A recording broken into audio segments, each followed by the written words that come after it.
porque hay una teoría, bueno, aparte de la Tierra plana, la Tierra infinita, ¿no? El muro de hielo, hablan también del sol negro debajo del suelo, que se va moviendo y va mirando como continentes. Yo la pregunta aquí os haría, ¿hay más continentes más allá del muro de hielo o esto es una teoría que no estaría correcta? Mira, en lo personal, después de recibir y de haber visto tanta mentira en la NASA, tenemos una sección específica que es la fake news, en donde se citan ¿no? nuevos descubrimientos de 1000 exoplanetas. La NASA acaba de encontrar un lente gravitacional que nos permite ver 9 millones de años al pasado. Cuando hablamos del territorio más allá de la Antártida, para nosotros necesitamos más pruebas, porque si no podemos estar exoterizando algo que en realidad, cuando vos vas al gnosticismo, siempre se habla de esa cuestión exterior o interior, incluso dentro de una tierra hueca, por así decirlo, una garta. Siempre también se hace referencia a la cuestión espiritual. Es como lo que está sucediendo ahora con el Templo de Salomón, por ejemplo. Se lo exoteriza y se lo quiere construir, cuando en el gnosticismo te dicen que el Templo de Salomón es uno mismo, es el Templo del Sol, Om, Mun. Nosotros vivimos dentro del Templo de Salomón porque estamos influenciados por la energía masculina, que es la eléctrica, que viene del Sol, la femenina, que es la Luna, y el Om, que es el medio, es la frecuencia, es la vibración. Entonces, ese es el Templo de Salomón. Después que uno lo quiera construir físicamente, bueno, eso es otra cosa, es simplemente un lugar de adoración. A nivel antártico, aunque no parezca relacionado, se habla de muchas cuestiones, se muestran muchos mapas dibujados, pero nosotros, por lo menos de lo que tenemos visto, nadie ha llegado allí. No tenemos una evidencia directa. No es muy distinto para nosotros hablar de un exoplaneta a hablar de algo que está más allá de la Antártida en términos tangibles. De realmente decir, a diferencia de algo que está en el espacio exterior, que no se puede ir, acá sí se puede ir más allá de la Antártida. Hay tratados, hay limitaciones, hay militarización, entonces eso deja una llave abierta, deja una puerta de por qué tanto reparo, tanto resguardo militar en una zona que, si bien lo justifican bajo un tratado científico y ambiental, hoy en día te dejan ir a morirte al Everest, pero no te dejan ir a morirte y tratar de introducirte en la Antártida. Entonces, la puerta abierta yo la dejo, lógicamente. Me baso en esos mapas que mucha gente debe conocer, hechos por distintos cartógrafos y distintas culturas, pero no, en lo personal no tengo todavía ninguna evidencia que me acerque de forma concreta, así, no solamente a la Antártida, sino también incluso al centro de la Tierra. Y cierro con esto, el tema del Sol Negro, si bien, como vos lo describiste, apareció un video que se dice que es de un masón, que nada, no hay registro, no hay ni siquiera bibliografía, o sea, aparece simplemente una persona dibujando, no muestra ni el rostro ni la cara, y hemos visto mucho de ese tipo de engaños, sobre todo para nosotros, al menos con lo que fue la última etapa de QAnon. Entonces, lo que se dibuja ahí, no tengo ninguna comprobación. Sí, hay una cuestión más simbólica, donde el Sol Negro no está por debajo, sino está en el centro. Dentro del modelo terraplanista, el Sol Negro está donde estaría Polaris, que es a donde el Sol y la Luna giran alrededor haciendo un ascenso helicoidal, que se llama analema solar y analema lunar, que eso sí se puede fotografiar, y pareciera que el vórtice de energía está ahí, no está en el centro o hacia abajo. Ahora, no quiere decir que eso no llegue hasta ahí. ¿Te refieres a un toroide?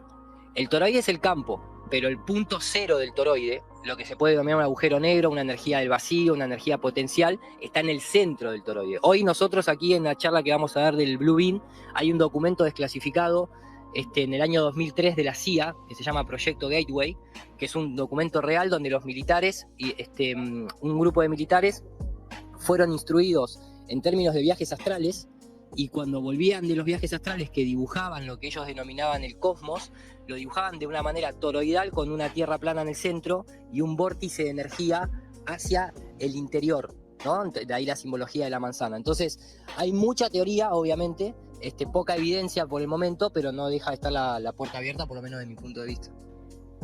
Yo coincido plenamente, prácticamente todo con Hiru. La verdad que el que nos siga, tantos años que llevamos también difundiendo, divulgando, investigando, nos centramos mucho más en lo empírico, ¿no?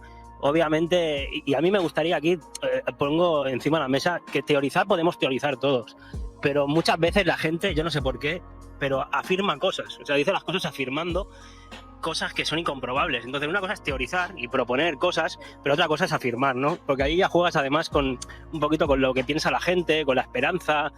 bueno, creo que no es muy honesto a veces, pero nosotros intentamos ser mucho más empíricos. ¿Que pueda haber más tierras más allá de lo que es la Antártida?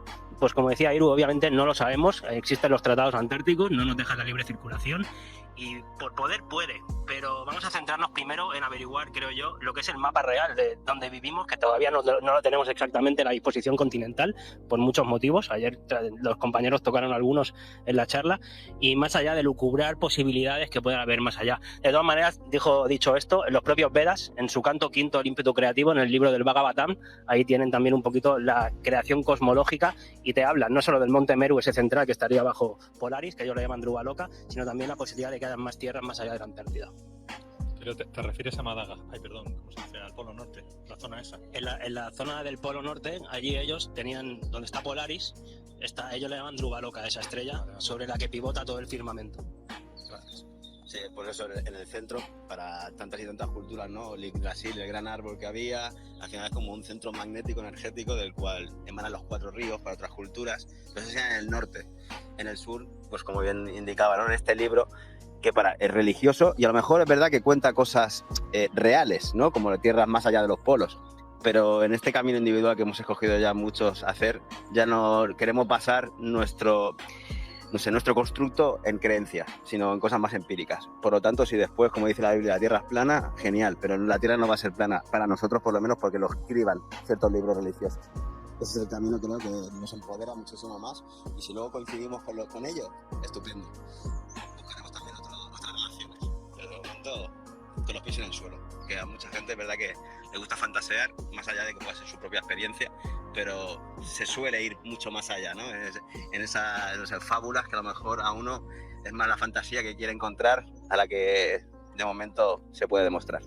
A ver, citando un poco el camino propio, no hay una receta única, ¿no? No hay un solo camino, porque eso va a depender muchas veces del propio bagaje que cada uno tenga, las experiencias que cada uno tenga, la profesión de que cada uno tenga, la cultura, la crianza. A nosotros en esta última etapa que incorporamos, y se incorporaron en realidad porque se fueron sumando por su propia voluntad, mucha gente profesional a esta discusión cosmológica, no solamente en el ámbito científico o de las artes duras de la ciencia, ¿no? Como puede ser la ingeniería, la arquitectura, la física, etcétera, etcétera, sino también que se han sumado, y creo que era muy necesario, gente de las ciencias blandas, particularmente de la sociología, de la psicología, que comenzaron a aportar tal vez una visión un poco más holística, ¿no? Porque no se puede estar desbalanceado, ¿no? Si uno se vuelca mucho al cientificismo de alguna manera o a la parte científica, termina estando polarizado al materialismo absoluto, que también de alguna manera es lo que el sistema está buscando en esta nueva era, ¿no? Más allá de que pareciera ser una era de luz, la luz también genera sombra y muchas veces terminan metiéndonos en esa cuestión exterior, ¿no? O sea, esperando siempre al Mesías que venga de afuera y no de adentro, o que venga de las Pléyades, sino que lo tengamos aquí mismo, ¿no? En el centro de cada uno de nosotros. Entonces, cuando se empezaron a incorporar estos colegas, nos empezamos a volcar mucho, por ejemplo, en la parte de Carl Jung, de los arquetipos, del inconsciente colectivo, de este campo mórfico que tal vez nos conecta a todos en un nivel más sutil. Y él hablaba mucho de que el mapa de ruta, o sea, para mí es muy necesario comenzar de la misma manera que lo hizo el sistema, perdón si me extiendo un poquito en esta respuesta, ¿no? Pero digamos, en el arte de la guerra también se menciona muchas veces que hay que conocer al enemigo y si es necesario copiarle la táctica. Y nosotros particularmente en esta realidad somos adoctrinados desde pequeño porque ese es en el momento en el que nosotros tenemos el software liberado. Por eso no es casualidad que el sistema educativo, sobre todo el occidental, haya sido montado por la orden jesuita en su mayoría y que estamos dentro de un sistema prusiano donde se acatan órdenes, se piden permisos, hay un principio de autoridad que es indiscutible y demás. Si yo hoy en día tomara una persona que no haya sido educada y le digo la Tierra es una esfera que está girando a 1600 kilómetros por hora en el Ecuador, me va a mirar con una cara como diciendo, pero vos estás loco. Ahora, si te agarran cuando tenés 4 años y te lo empiezan a explicar desde ahí, cuando vos no sabés ni lo que equivale en 10 centímetros, entonces se empieza a entender por qué te agarran de pequeño. No solamente con la cuestión cosmológica, sino con todas las otras cuestiones, también políticas, la historia misma, en donde obviamente que la escriben los vencedores y demás. Entonces un buen camino, y creo que hay gente que se está sumando, es en el homeschooling, pero un homeschooling en el cual no le hagamos un favor flaco al sistema, en el cual tomamos y bajamos la planilla de estudio que da la UNESCO y se la das vos a tu hijo en tu casa, porque estarías entonces haciendo lo mismo. Nosotros planteamos un homeschooling dándole a conocer cuál es la educación con la que la Matrix se mueve, pero también dándole la alternativa, teniendo que conocer las dos caras de la moneda, porque si no también estamos incurriendo en el mismo error, ¿no es cierto? El homeschooling para mí es un gran camino, comenzar desde pequeño, sin miedo a, y bueno, pero es que mi hijo si va a la escuela y entonces con sus compañeros lo van a tratar de loco. Lamentablemente hay que enseñar también a poder defender una postura. Que sean niños no significa que no tengan sus herramientas para defenderte. Es más, muchas veces siendo niño uno es mucho más libre para defender sus posturas. Y por suerte tenemos muchos padres y madres que nos han mandado videos y nos comentan y nos muestran cómo sus hijos están ahí. Incluso tenemos un trabajo de una niña de 17 años que presentó en su tesis final en la secundaria un trabajo cosmológico. O sea, esa idea de que porque son niños hay que hablarle de Papá Noel nada más y de los Reyes Magos no es verdad. Y a partir de ahí comienza un viaje en el cual a mí en lo personal esa parte no la tuve. La homeschooling fue nula y me crié en el mismo sistema educativo, pero sí a mí me sirvió mucho al menos empezar a incorporar conocimiento alternativo bien práctico, como por ejemplo la medicina germánica. En mi caso me ayudó a entender mi propia biología, mi propia conciencia, cómo pensar no es gratis, ¿no? En términos de que uno cuando tiene esos pensamientos positivos o negativos afectan el cuerpo, afectan el espíritu y entonces por consecuencia te afectan el órgano. Y entonces también te da una herramienta para entender, al menos haces un recorrido detectivesco de cómo surgió la enfermedad, ¿no? Y entonces empezás a depender menos de lo exterior. Siempre se trata de tratar de depender menos de lo exterior, a menos que sea necesario, pero tratar de entender lo interior. Y ahí la cosmología de la Tierra plana también nos ayuda a entender dónde estamos, cuál es nuestro propósito. Hemos probado también cuestiones en lo personal chamánicas. Recientemente, a principios de este año, en una charla en Perú, tuve el placer de participar en una toma de ayahuasca que no lo había hecho y me pareció una terapia increíble. Habrá cientos de otras también. Pero el recorrido es un poco, como te dije al principio, hoy en día tenemos información para adquirirla a un clic y hay que experimentar. La práctica es el maestro. El error a veces se gana, a veces se aprende, dice el dicho, ¿no es cierto? Y ahí me parece que el abanico es muy amplio. La propuesta es esa. Primero, saber que es más fácil engañar a la gente que demostrarle que ha sido engañada, como dice Mark Twain, y también, como decía George Orwell, es la obligación de un ser inteligente revisar lo obvio. Y ahí comenzará el viaje que cada uno quiera tener, ¿no es cierto?, para transformarse en el héroe en el camino. Muy bueno, Iru. Voy a intentar acotar yo un poquito, dos ítems. El primero, quitarse el miedo, que sabemos que con el miedo nos controlan, nos dominan para imponernos cosas. Entonces es quitarse el miedo, en este caso, a cuestionar aunque sea lo más obvio, lo más evidente, ¿no? Sabemos que en general la sociedad no busca la verdad, sino que busca la seguridad. Por eso al que se sale de esa falsa seguridad y empieza a hacerse preguntas incómodas para el papá Estado, pues te etiquetan, ¿no? E incluso te censuran o te apartan, ¿no? de lo colectivo.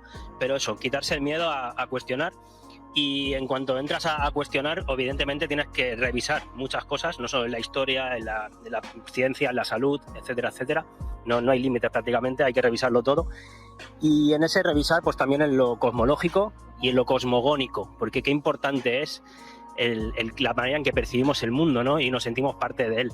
De ahí volver a recuperar esas preguntas inherentes a todo ser humano que se habían hecho todas las culturas, civilizaciones anteriores, de quiénes somos, qué hacemos aquí, cuál es nuestro propósito, de dónde vamos, que nos han anulado de un plumazo con la teoría helocéntrica, la teoría copernicana, que es la primera herida en la psique de Freud, que nos dejó escrita, y luego con la teoría de la evolución, tal y cual nos la cuentan. Entonces, nos han anulado prácticamente como seres humanos, como propósito en la vida. Somos una mota de polvo viajando por el espacio y fruto de la casualidad, y aún gracias que estamos vivos, ¿no? Todo por casualidad, una locura. Entonces, volver con lo que te planteas y cuestionas el revisionismo cosmológico y cosmogónico, te vuelves a dar cuenta de que somos un potencial enorme y que obviamente se han tomado muchas molestias, mucho tiempo, esfuerzo y dinero en adoctrinarnos desde pequeño en otra dirección para desvalorizarnos como seres humanos. Así que diría eso, que la gente no tenga miedo a cuestionar si se equivocan o no se equivocan, pero cuestionen por ustedes mismos y fórmense su propia realidad en base a lo que van comprendiendo, ¿no? Por ejemplo, en este maravilloso camino de la Tierra plana, muchos de nosotros hemos redescubierto, digo redescubierto porque ya se conocía, hemos redescubierto lo que era el éter. Ese medio que todo lo permea, que todo lo envuelve, con unas facultades increíbles, ¿no? Porque para todo tiene que haber un medio. También para el éter luminífero le llamaban, que está muy relacionado con la no demostración de la teoría heliocéntrica, de que nos estamos moviendo, etcétera. Pero eso, hemos vuelto a redescubrir eso, a volver a entender cómo podemos estar conectados entre nosotros, con la propia vida y con nuestro propio espíritu. Así que dense la oportunidad a no tener miedo y a cuestionar. Creo que lo más importante también es lo que decían los antiguos, ¿no? La rama del ser, pero también del saber. Tienen que ir de la mano, no sirve de nada tener mucha información si luego no tiene relación con un crecimiento interno. Entonces las dos cosas te van a llevar a un mejor entendimiento de ti mismo y del propósito, ¿no? En la vida, en este mundo de experiencias que estamos. Así que entre todos también, como colectivo, buscar qué hacemos aquí. Entonces, en ese conocimiento que vas adquiriendo, como bien decía el tetero, el hetero, simplemente la propia biología, la relación de esas leyes herméticas, ¿no? De lo que está arriba está abajo, lo que está fuera está dentro. El mundo electromagnético te da, creo que, no solo pistas, sino herramientas para autoconocerte, ¿no? Como decían los antiguos griegos, ¿no? En su oráculo de Delfos. Y a partir de ahí poner en práctica y desarrollar las facultades que probablemente tenemos dormidas, que no nos han contado nunca, pero deben ser de una extrema, no sé, potencialidad. Y a partir de ahí, pues intentar crear con el corazón, que también es helicoidal, que también es electromagnético, que también son antenas, como decía Iru, ¿no? Que captan información de los campos mórficos. Todo ese conocimiento, llevarlo para un crecimiento interno. Porque si no, estamos desbalanceados. Y Libra como equilibrio creo que hace también su función, ¿no? En nuestro mundo interno. Considero que el tema de la Tierra plana es como una puerta abierta, por eso le tienen tanto miedo, ¿no? Ir a premio de ciencias exactas en Chile, atacando la Tierra plana, creo que dejó escrita una verdad que puede hoy resonar en muchos de nosotros cuando dijo que hay que matar la magia que se despierta cuando uno cree en la Tierra plana, porque justamente ahí arranca tu empoderamiento, tu cuestionamiento en cualquier tipo de instituciones y de las cosas que te han hecho creer en ellas, y un camino individual donde el colectivo, establecido probablemente por los jesuitas, ahí pierde el control. Así que invitar a todo el mundo a que arranque su propia senda, como es la Carta Cero del Loco, y genere por sí mismo esa experiencia, esa empiria, y ahí desarrolle los valores justos que debería de tener, por ejemplo, la justicia, que ya le han cambiado por el nombre de legalidad. Ahí te das cuenta de otros muchos engaños, ¿no?, que hay detrás de esta sociedad que nos venden como idílica. Así que arranquemos entre todos, pero siempre arranquemos por uno mismo. Vamos, Iru dice verdades expuestas. Si lo confirma la NASA, es todo mentira. Si lo confirma la NASA, es todo mentira. Si lo confirma la NASA, es todo mentira. Si lo confirma la NASA, es todo mentira. A la luna nunca la invadieron, y el espacio nunca ellos lo vieron. Las galaxias nunca existieron. La Tierra es plana, desde siempre lo supieron. Si lo confirma la NASA, es todo mentira.